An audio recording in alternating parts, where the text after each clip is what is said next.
remember sitting up in bed, 3 a.m., and the light is just streaming into my room from the hallway. And I focused my eyes and I could see my dad. He was walking up the stairs, his shoulders were hunched, and he was weeping. And he came into my room and just collapsed on my bed, just almost collapsed in my arms. And he finally got it out.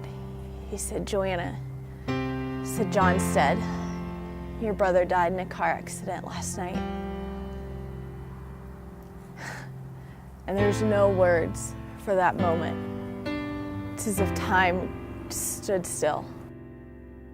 And you go through this numb stage, these lack of emotions. You don't know whether to be angry or sad or to question God. Say, "God, why? Why me? Why our family? Why my brother? Why not someone else?" My brother was only 17 and I was 14 at the time. And up until that point, it had just been my parents and the two of us. And when he died, it was just like this huge empty void. It was just me. And I went from being the youngest and the baby to all of a sudden now, I was the oldest. And I was the one, trying to keep my family together. And I just never imagined how tough it was going to be. My mom and my dad went through what no parent ever wants to go through. I say it's one of the hardest things for a parent to go through is to lose their child. And I remember just trying to comfort them, trying to be everything for them, and be there every time they were sad or they were crying or they were hurting. And I tried to be strong for my parents, and I tried to be strong for my brother's friends, and it kind of got me in this cycle of leaning on myself, leaning on my own strength and my own ability to make it work or to make people happy or to, help people not be sad. So at that point, we had a good family, but we weren't near as strong as we could have been. And when my brother died, it was as if we realized how fragile life was and that we couldn't take each other for granted anymore.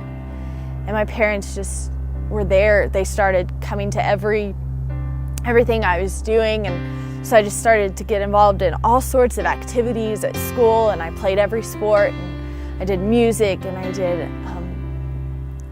tried to be the best in all of my classes and make the best grades and try to be friends with everyone and be Miss Popular. And so I just began to do all these things, trying to be someone that could make everyone happy or be someone that could almost be perfect so that nothing bad could ever happen again. And I knew, I was a Christian, and I knew that it couldn't be in my own strength, but somehow it was as if I forgot it. It was as if I had gotten so comfortable being strong in and of myself that I forgot that it's in my weaknesses that God is the one who's strong. So when I graduated high school, I went to college and I moved down to Dallas, which was a huge change. So I grew up in a town of about 850 people. I lived on the farm in the middle of nowhere, and I moved to Dallas. So it was 7 hours away from my family and my friends, and a completely different environment. And I think it was at that point that everything was just stripped away.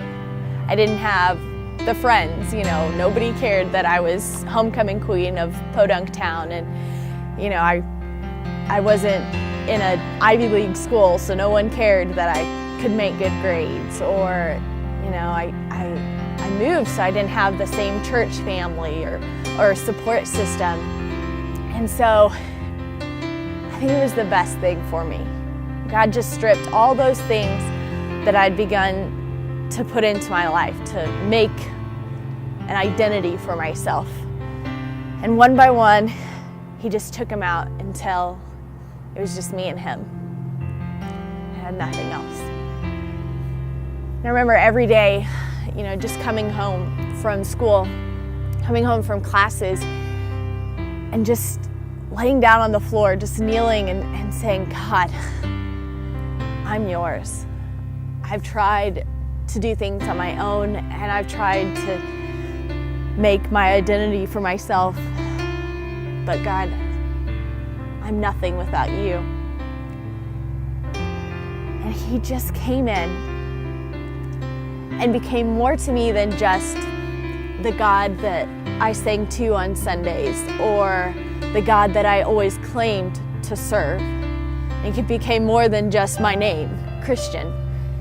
It's as if at that point, God just became everything to me.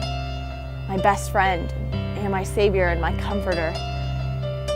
And I realized that it had not been my own strength that had got me or my family through this whole thing, but it had been God. And it could only have happened. I could have only made it through with God's strength. There's a verse that really stuck out to me. It's in Proverbs 3, 5, and 6, and it says, trust in the Lord with all of your heart and lean not on your own understanding, but in all your ways acknowledge him, and he'll direct your paths. Trust in God, not in myself. Don't lean on my own understanding or my own ability to figure out why bad things happen or my own ability to make something of myself, but to lean on God and to trust in him. And that's exactly what has happened. He's come in and he's directed my paths. And in a situation and a life where you think, how could this be good? God came in and he made it good. The lives that were saved, even just through the funeral that they had for my brother, or just through the fact that my brother loved God and lived for God. So many people were affected by him. And not only that, but the change that God did in my life through that, to just wake me up to the fact that I can't do any of this on my own, that it's not about me, and it never has been, but it's always been about him. It's always been about people coming to know his love.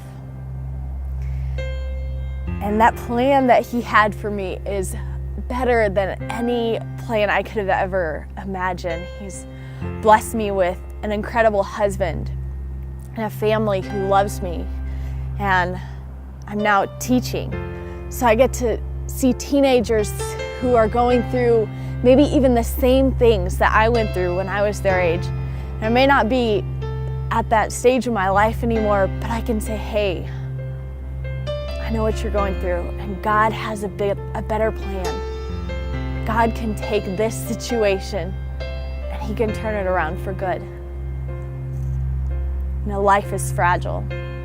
We have no guarantee of how long we'll live on this earth, or how long we'll have, or even how long our family or our friends will have. I'm JoAnna Bramberg. I have only one life to live, and I'm going to live it for God.